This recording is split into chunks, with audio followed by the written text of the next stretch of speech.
இன்னைக்கு நாம பார்க்க போறது ஒரு காவிய காதல் கதை. அம்பிகாபதி அமராவதியோட கதை. கவிதையில ஆரம்பிச்ச இந்த காதல் ஒரே ஒரு வார்த்தையால சோகத்துல முடிஞ்சிடுச்சு. சோழர்களோட ராஜ்யம் கலைக்கும் கவிதைக்கும் ரொம்ப முக்கியத்துவம் கொடுத்த ஒரு காலம்.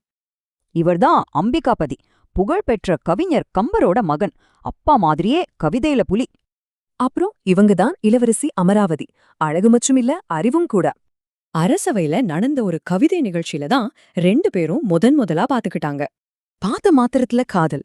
ஆனா இது யாருக்கும் தெரியாம ரகசியமா வளர ஆரம்பிச்சது.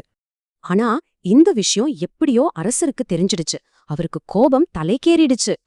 உடனே கொல்லாம அம்பிகாபதிக்கு ஒரே ஒரு சான்ஸ் கொடுக்க அரசர் முடிவு செஞ்சார். தன் காதலுக்காக உயிரை பணயம் வச்சு அந்த மரண சவால அம்பிகாபதி ஏத்துக்கிட்டான். சவாலை ஏத்துக்கிட்ட அம்பிகாபதி காதல் இல்லாம கவிதை மேல கவிதை பாட ஆரம்பிச்சான். காலே போயிடுச்சு. அம்பிகாபதி பாடிக்கிட்டே இருந்தான். மொத்த சபையும் மயங்கி கேட்டுச்சு. சாயங்காலம் ஆக ஆக சபையில டென்ஷன் ஏறிட்டே இருந்துச்சு. அரசர் கண்ணை எடுக்காம பார்த்தார்.